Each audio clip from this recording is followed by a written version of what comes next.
Abducted as infants, Bi-Han and Kuai Liang were descendants of an ancient race of Cryomancers, unwittingly adopted by the Lin Kuei assassin clan.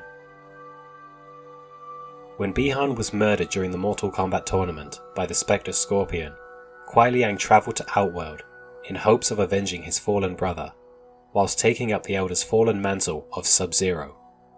After defeating his undead adversary, Sub-Zero was captured by his newly cyberized assassin clan, and as such was denied the retribution he sought.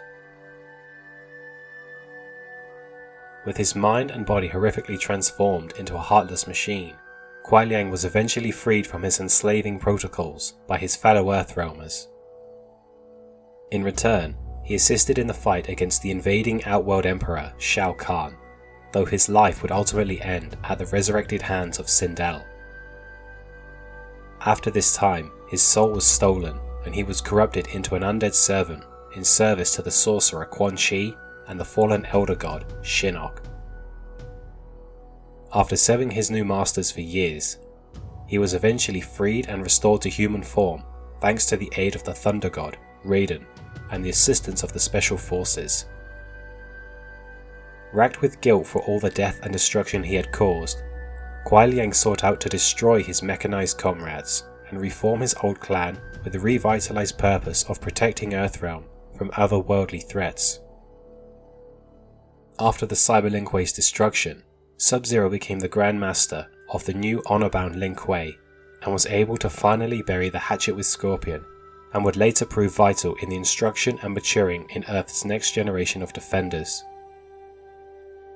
Upon the timeline merger at the hands of the insane Titan Kronika, Kuai Liang participated in the battle for a new era of peace. With the crisis quelled thanks to the efforts of the newly born fire god Liu Kang, Sub-Zero's story has come to a close, with another tale ready to be told.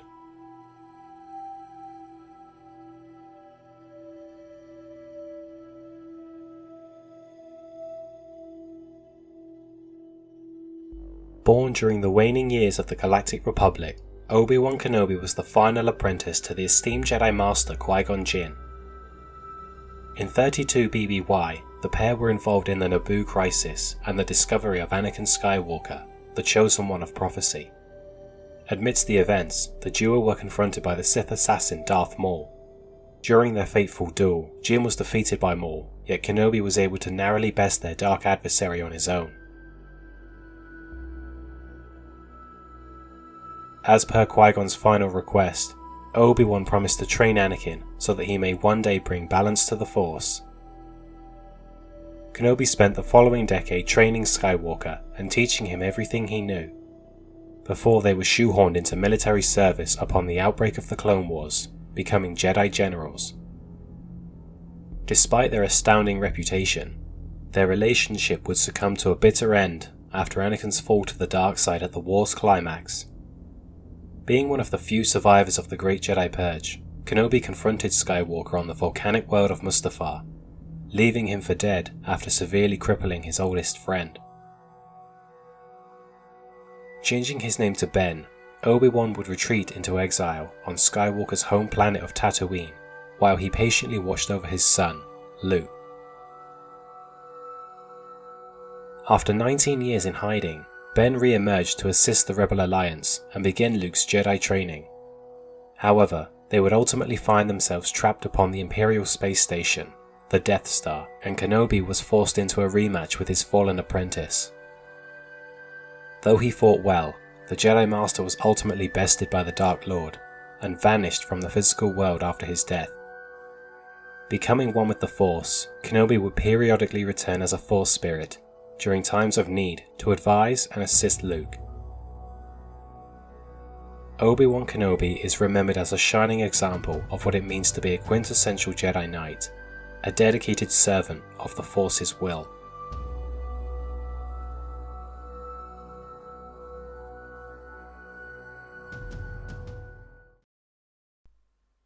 For this matchup, we'll primarily be focusing on the current versions of the characters.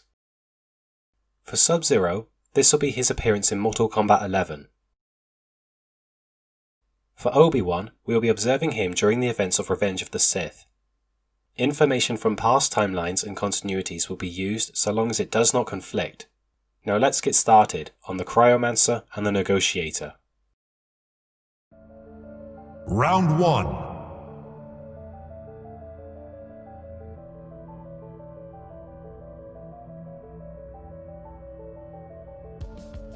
Sub-Zero is a descendant of the ancient Cryomancer race, originally hailing from Outworld, making him something of a hybrid between his ancestors and humans.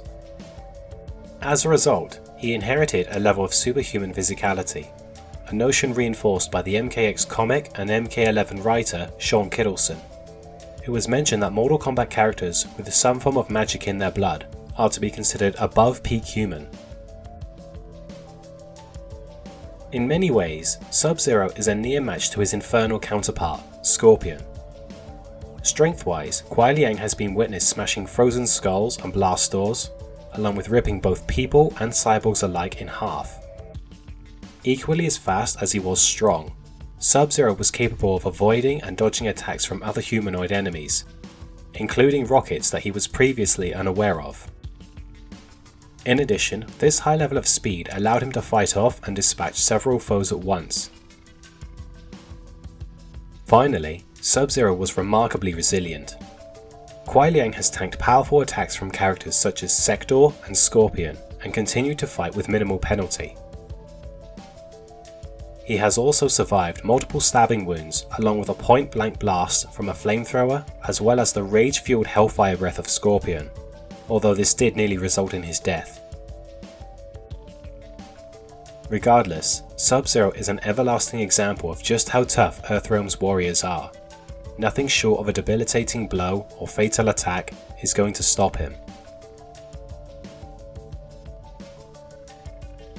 Kenobi was 38 years old by the time of Revenge of the Sith, and although he didn't appear to be as imposing as some of his Jedi brethren, he was easily among some of their best.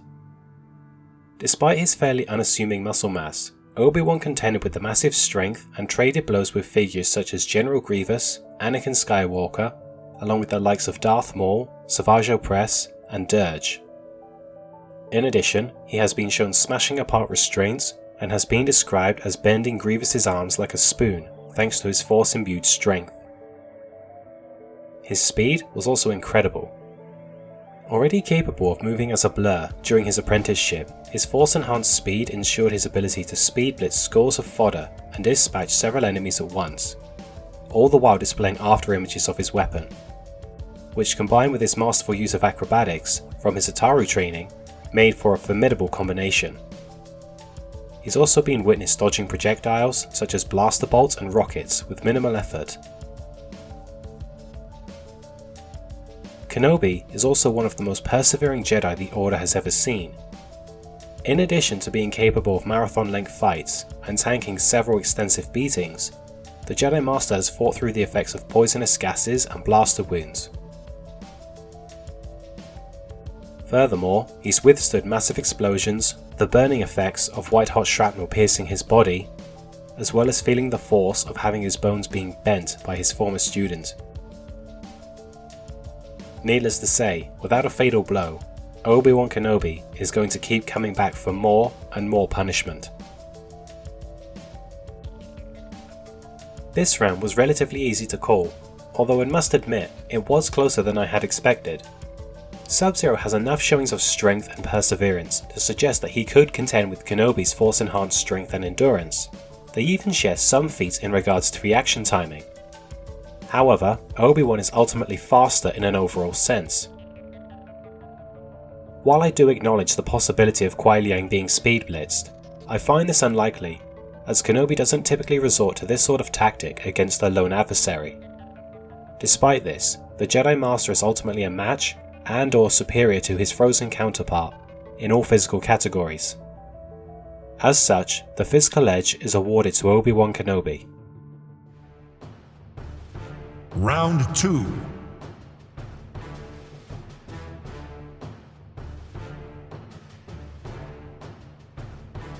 Much like his Shirai Ryu counterpart, Sub-Zero was crafted into one of Earth's deadliest combatants, dedicating his entire life to honing and improving his skills in battle. Kuai Liang is known to have mastered multiple martial arts, including Shotokan Karate as well as the dragon variation of Kung Fu. Sub-Zero would mix the elements of these styles into his overall technique, making him a formidable warrior. Combined with his skills in hand-to-hand combat, Sub-Zero was also a master in the realm of swordsmanship, having used this technique to great effect against assailants in the past. In addition, he was exceptionally talented at incorporating the use of his Cryomancer powers into his overall offensive in a variety of ways. By doing so, Kuai Liang awards himself far more options in battle as opposed to some of his fellow Earthrealm comrades. While this combination of powers and skill made Sub-Zero a very elusive foe to face off against, he reinforced this even further by way of manipulating his enemies in battle. For example, he appeared to be fond of making use of feints, tricking his opponents into thinking he was in a state of misfortune.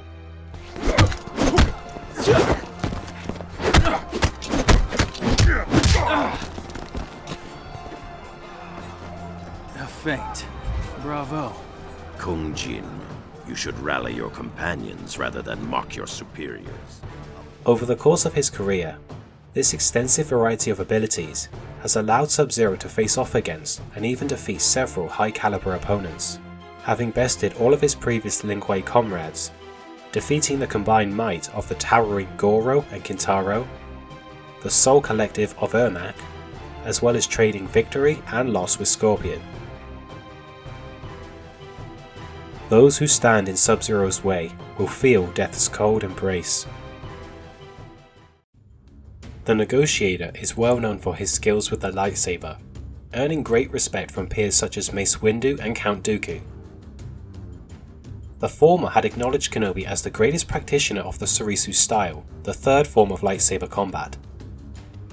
This style was designed to embody Jedi pacifism, relying on minimal movements and parries to conserve energy, whilst also allowing the user to defend against almost anything, with its only drawback stemming from its lack of offense. Obi-Wan supplemented his perfect defense with his mastery of Form 4, Ataru, an acrobatic style based around overwhelming speed and unarmed combat. Kenobi added to his repertoire with moderate skills in Shicho, Shien, and Naiman, rounding out his skill set and adding additional skills in the use of dual blades and incorporated use of force powers. As a Padawan, he showcased his talent when he contended with Darth Maul, and his skills were improved upon greatly by the time of the Clone Wars, having defeated the likes of Ventress and Grievous, alongside holding his own against the reborn Maul, and fending off the likes of Count Dooku, and even defeating Anakin Skywalker, the latter of which is confirmed to be a more skilled duelist by both Kenobi and the prequel era's choreographer, Nick Gillard. As a master tactician, Obi-Wan was well versed in his ability to outwit and outsmart his opponents, having used his knowledge of Sokan in order to gain environmental advantages over Anakin, and turning his defensive art of Surisu into something of a counterattack in his final duel with Grievous, altering the angle of his parries to disarm the cyborg, demonstrating just how crafty the Jedi Master is. Though he had an incredible distaste for blasters, he was an exceptional marksman, able to place shots with pinpoint accuracy from long distances. Thanks to his Ataru training, as well as the unarmed martial art known as Taijitsu, Obi-Wan was a remarkable hand-to-hand combatant. Prior to the Phantom Menace, he effectively embarrassed a Taijitsu master said to be proficient in 8 variants of the style.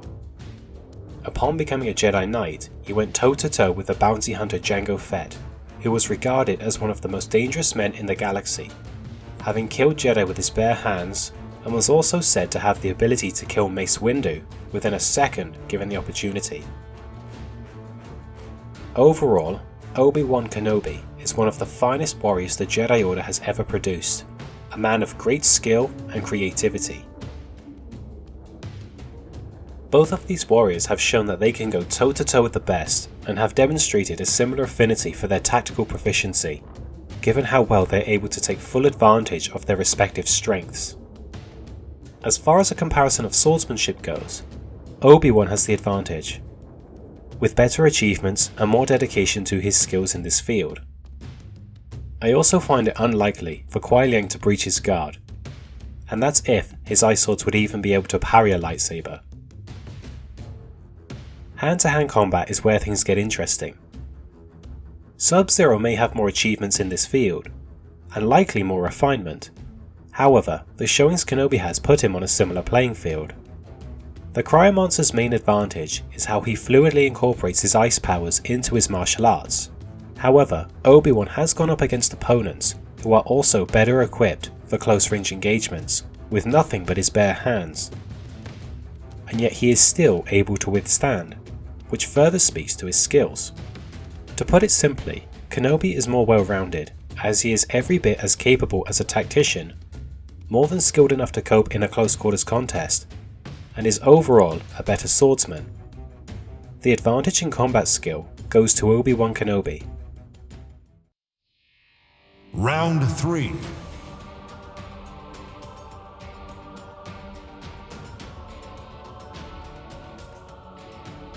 Sub-Zero is very much the direct opposite of his counterpart Scorpion, and is both easily comparable in terms of variety and power. As his name suggests, Sub-Zero is a Cryomancer, meaning that he has the power to control, manipulate, and create ice. To get the obvious outlier out of the way, Kuai Liang did once manage to freeze an entire city. However, Scorpion noted that this was not within the scope of his usual abilities, and was a result of being amped by the blood curse of the Kamidogu dagger. However, even when under his own power, Sub-Zero was not lacking for raw potency. He could summon blizzards to freeze large crowds of enemies, and even conceal his whereabouts, which would likely be bolstered through his masterful use of stealth, given his background as a ninja and assassin. Kuai Liang could freeze targets at both long and short range distances, whether by projecting an ice blast from his hand or through physical contact. When freezing a target by contact, he could freeze them right through to their core, weakening their structure, allowing him to smash through a steel chain as well as human skulls and nuclear blast doors. Sub-Zero was also incredibly creative with his powers, as he could create virtually any solid object that came to mind, and use it as a melee weapon in battle. These would typically range from things such as swords, axes, knives, massive hammers, along with the occasional shield, and so on. In addition, he could apply his powers lethally from a distance, throwing out a rapid flurry of frozen spikes to impale foes. Using his iconic ice slide maneuver, he could enhance his speed to send foes flying and move at paces too fast for most enemies to keep up with.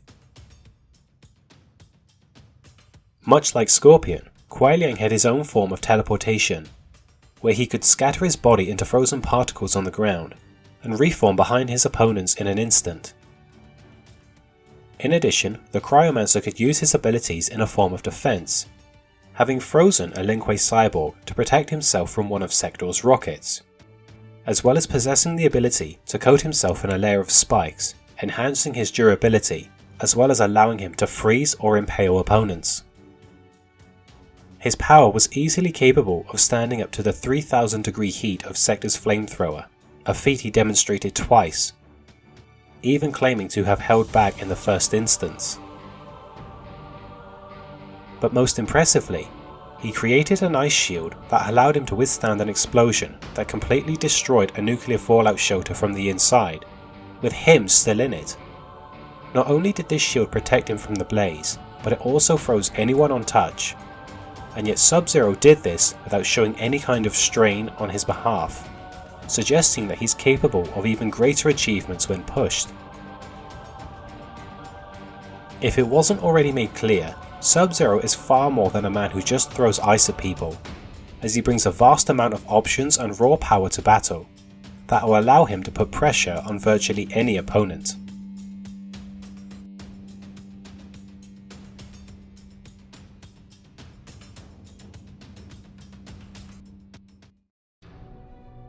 Despite being trained as a Jedi Guardian, Obi-Wan Kenobi possessed an impressive variety of Force abilities and an exceptional level of power to boot. As an expert telepath, he had no difficulty in manipulating weak-willed subjects to do his bidding with the Jedi mind trick, and displayed a great aptitude with the beast trick ability, having tamed several feral animals during the war. During his fight with Jango Fett, he made use of his skills in immovability, rooting himself in place, preventing the bounty hunter from dislodging him. Kenobi's telekinetic might was also very respectable. While he did favour subtlety and craftiness over raw power, he wasn't exactly lacking for pure potency. He managed to parry the force push of Anakin Skywalker, who not only outclassed him, but had grown stronger amidst his fall to the dark side. Some have disputed this by claiming that Anakin was in a compromised state at the time, given his near uncontrollable rage. And while it is true that his rage blinded him to the consequences of his actions, his actual performance throughout the fight was largely unaffected, as can be seen upon closer examination that the majority of the contest leaned in his favour. Offensively, Obi-Wan has successfully landed force pushes on the likes of Ventress and Grievous, Darth Maul and Anakin. A common misconception, and one that I myself have fallen into in the past, is Kenobi's supposed weakness to telekinetic attacks, given how he has frequently had his defences broken. While it is understandable as to why one would think this, closer inspection shows us that this is more a result of Obi-Wan being placed in unfortunate circumstances, where he didn't get the chance to defend himself, or when he's simply pitted against a more powerful opponent prior to reaching his own prime.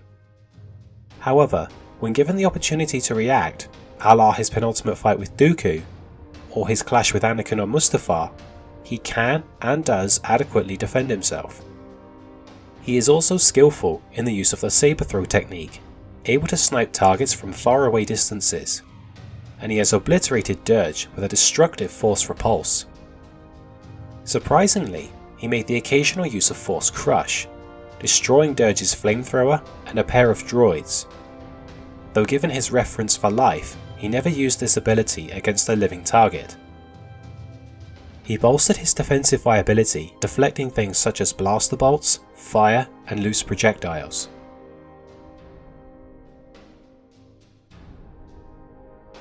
His craftiness was also shown through his use of Meku Deru, which he has used to disarm the likes of Grievous and Skywalker. On the whole, Obi-Wan's connection to the Force awarded him with a solid amount of power and versatility.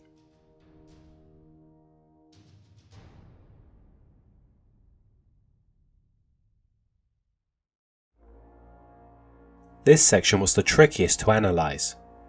I find it unlikely that Obi-Wan's use of telepathy would have much effect on someone with as much mental discipline as Sub-Zero. Kenobi does have defensive measures in place that would enable him to defend against the majority of ice moves that his opponent may employ, though Sub-Zero would have to rely on evasion against Obi-Wan's use of telekinesis.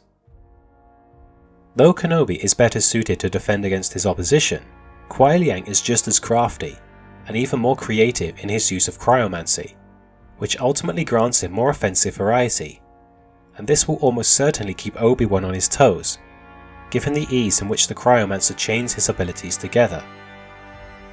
The advantages for each combatant ultimately balance out. Obi-Wan is better defensively, while Sub-Zero is better offensively. No advantage will be given. Final round.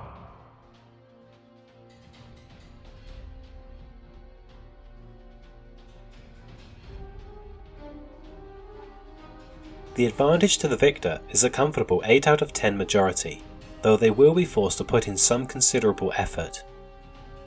Upon entering the battle, Sub-Zero initiates his attack and proceeds to challenge Kenobi head-on.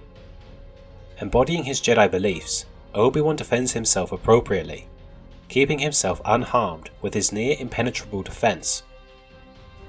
Realizing that he can't pierce this brick wall, Kuai Liang switches things up and attempts to rid the Jedi Master of his weapon, whether by way of distraction or by getting in close and freezing the saber's hilt, causing it to malfunction.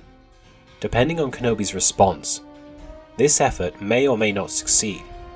In either case, he'd continue to switch things up, and Obi-Wan would be forced to rely on more than just his blade to defend himself. At this point, Sub-Zero's fluid creativity would show itself, and his constant ability to switch things up would buy him a few decent openings, allowing him to get a few solid hits in. However, Kenobi would be able to cope and withstand anything that may get through. Once he feels that the fight has gone on for long enough, and he's used to his opponent's tactics, the Jedi Master asserts his own skill and forces an opening of his own, ultimately disarming or knocking his frozen counterpart unconscious. As such, Obi-Wan Kenobi, the Negotiator, is declared the winner. Well, that's all I have for you guys today. Feel free to leave a like, comment and subscribe if you enjoyed. If you wish to keep up to date with the channel, a link to social media is in the description. As always, I hope you all enjoyed, and I'll see you guys in the next one. Have an awesome day.